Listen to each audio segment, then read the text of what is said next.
Getting into ketosis can be difficult, but everyone can do it. So, what's the easiest way to get into ketosis? I'm gonna tell you exactly what it is. Let's cover some basics. These conditions need to be met. Your liver glycogen stores have been depleted and the liver starts converting fatty acids into ketone bodies. This takes approximately 16 hours or so. The concentration of serum blood ketone levels is above 0.5 millimoles.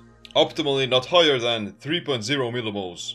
Blood sugar and circulating insulin have dropped significantly, while not causing a hypoglycemic response. You can accomplish it with either fasting for a longer period of time or by restricting your carbohydrate intake to a bare minimum for several weeks. Both of them are almost identical. Fasting induces ketosis and a ketogenic diet mimics the physiology of fasting. But there's a difference between fasting ketosis and nutritional ketosis. They're quite similar, but there's still some differences. The only distinction is what physiological state your body is in. Fasting ketosis. You haven't consumed any calories for about 24 plus hours, and because of that you experience higher levels of ketones. In addition, you've elevated a metabolic pathway called autophagy that causes cellular repair and maintenance. Nutritional ketosis. You've established ketosis by restricting your carbohydrate intake, and you've depleted your liver glycogen that way. You're still creating ketone bodies and using them for energy, but because you're eating and because you're in a fat state, you suppress autophagy. While getting into fasting ketosis takes about 1 to 3 days, nutritional ketosis requires 2 to 3 weeks of keto adaptation, during which you need to pay close attention to how many carbs and protein you eat and how it affects your blood sugar levels. Strict water fasting reduces circulating blood glucose and insulin levels while raising glucagon and ketones. Not only is fasting the fastest way to establishing ketosis, but it's also the easiest. The liver won't start producing ketones unless your liver glycogen has been depleted first. This causes a small energy crisis.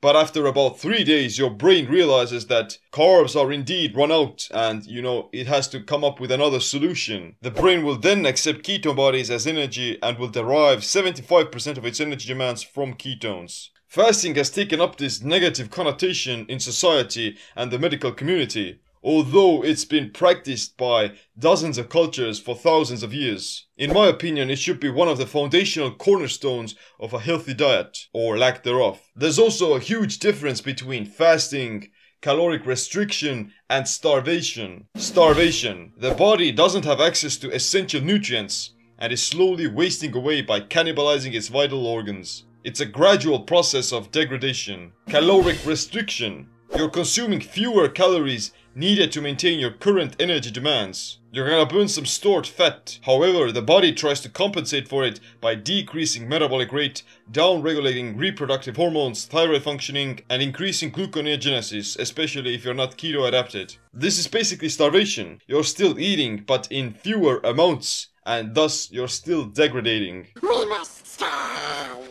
Fasting.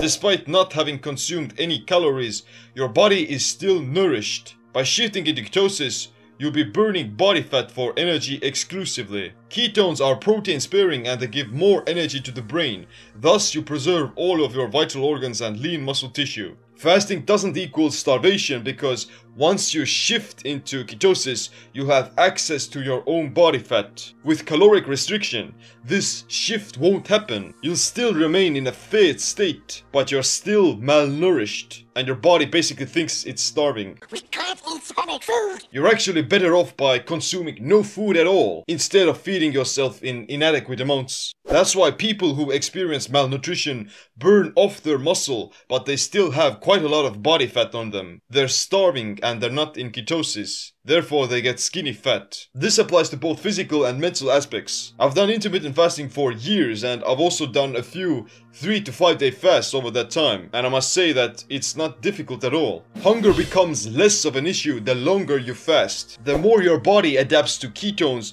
the better you become at burning your own body fat for fuel. This prevents you from getting hungry, and if you do get hungry, then you can easily stave it off by drinking some water or coffee or something. The sensation of hunger doesn't change the longer you fast either. There's a slight difference between not getting hungry in between lunch and dinner versus not eating in 24 hours. But beyond that, the feeling stays the same. It doesn't matter whether you've been fasting for 2 days or 7 days. The hunger signal, it stays the same. It doesn't get any worse. You're having a bad day?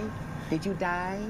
Hunger also follows a circadian pattern that's linked to your habitual way of eating. You get hungry in the morning because you've taught your brain that, hey, that's the time you usually eat something. And your brain is already expecting to get some food.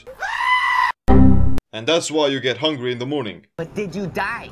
And that's why snacking in between meals is not a very good habit. You'd be better off by eating once and be done with it, so your body could be forced to burn its own fat. It's easier to fast. It's easier to fast to prevent hunger. It's easier to fast to lose weight. It's easier to fast to get into ketosis. But you can't fast for the rest of your life. The longest recorded fast lasted for 382 days, during which an Irish man went from 456 pounds to 180 pounds. So he lost 276 pounds. You can get into ketosis by fasting for 3 to 5 days already. Going any longer than that can actually be counterproductive. Whatever the case may be, if you want to shift from fasting ketosis to nutritional ketosis, then you need to start eating a well-formulated ketogenic diet. It means after you break a fast, you have to continue eating low-carb, high-fat meals. Eating a ketogenic diet should be done as a long-term thing, because you'll start reaping all the benefits of keto adaptation only after a few months. That's when you really start to change your body's physiology.